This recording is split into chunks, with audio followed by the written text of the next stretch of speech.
apalagi kena penyakit layu fusarium itu kan. Iya, itu kalau nggak cepet-cepet kita tangani, cepet sekali menyebar dia, langsung melayu. Nah, antisipasinya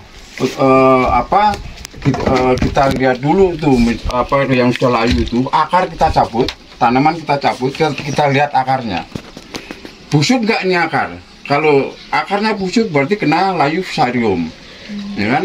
Tapi kalau akarnya tidak busuk, tapi tanaman sudah layu, itu kita lihat dari batang. Batangnya itu kita belah, kita rendam ke air. Oh, batangnya air. Air basah kita rendam, itu nanti dia kalau dia kena penyakit berarti dia muncul nanti asap. Oh, bisa ya, Pak? Iya. Itu di situ ya, berarti dia kena penyakit virus itu ya. Jadi kalau enggak berarti ya dari segi akar itu tadi, kalau akar busuk berarti ini udah kena layu fusarium. Gitu. Jadi penyakit melon itu banyak sekali. Kalau berarti seperti yang di kantor itu kan daunnya pinggirnya terbakar itu. Nah, itu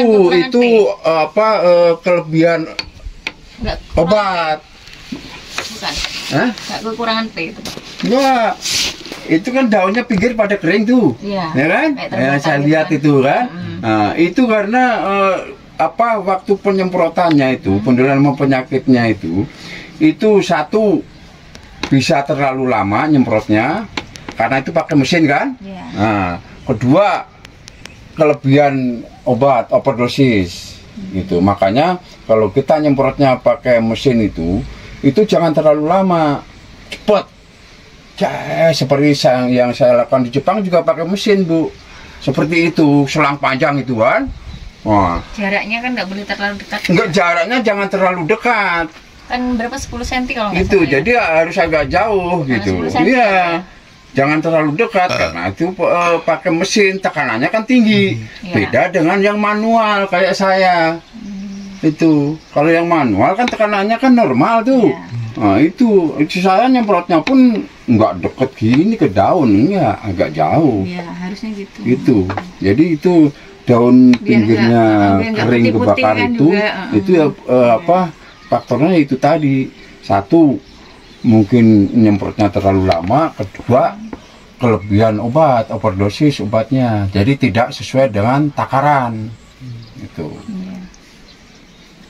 Kelebihan nutrisi juga bisa itu. Dari nutrisi pun bisa, dari segi nutrisi bisa. Gitu.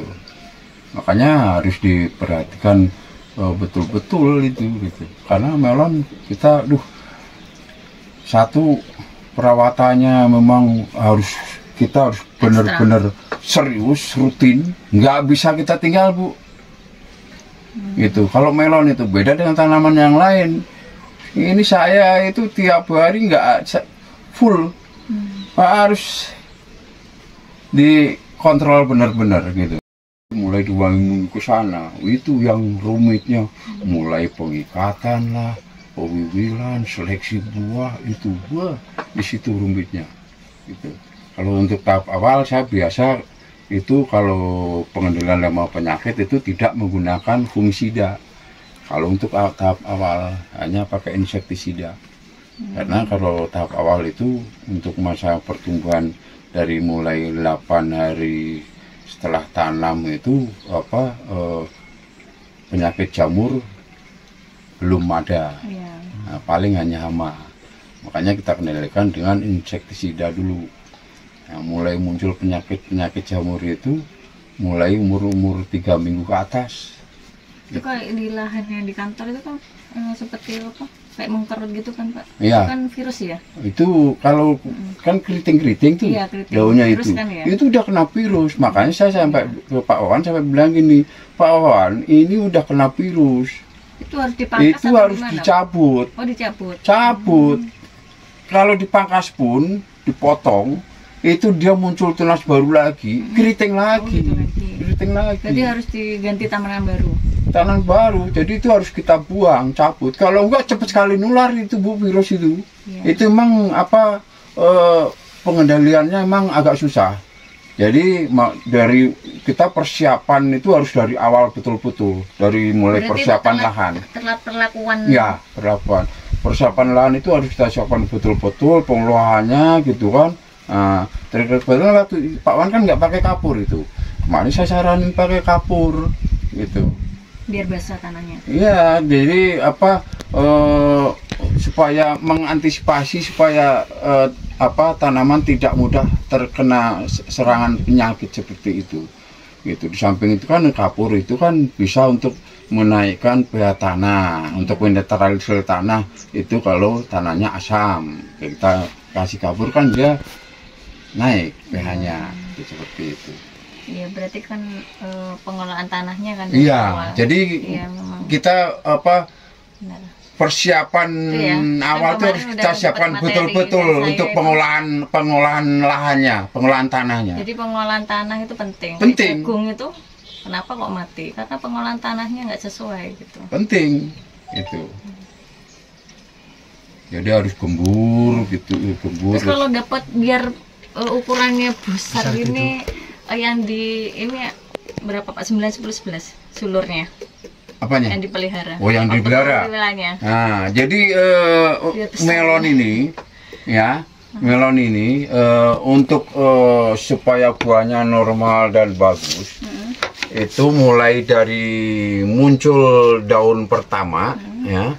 Daun pertama sampai ruas daun ke-8 itu tunasnya kita buang. Kita buang. Saya lupa nanti. Nah, nanti mulai dari ruas daun 9, 10, 11, 12, 13. Kalau saya meliharanya 5. 9 sampai 13 berarti. 9 sampai 13. Nah, itu untuk tunas airnya itu jangan kita buang. Disitulah kita seleksi buahnya di situ. Ya. Nah, terus ruas daun ke-14 sampai ruas daun ke-25 itu kita buang.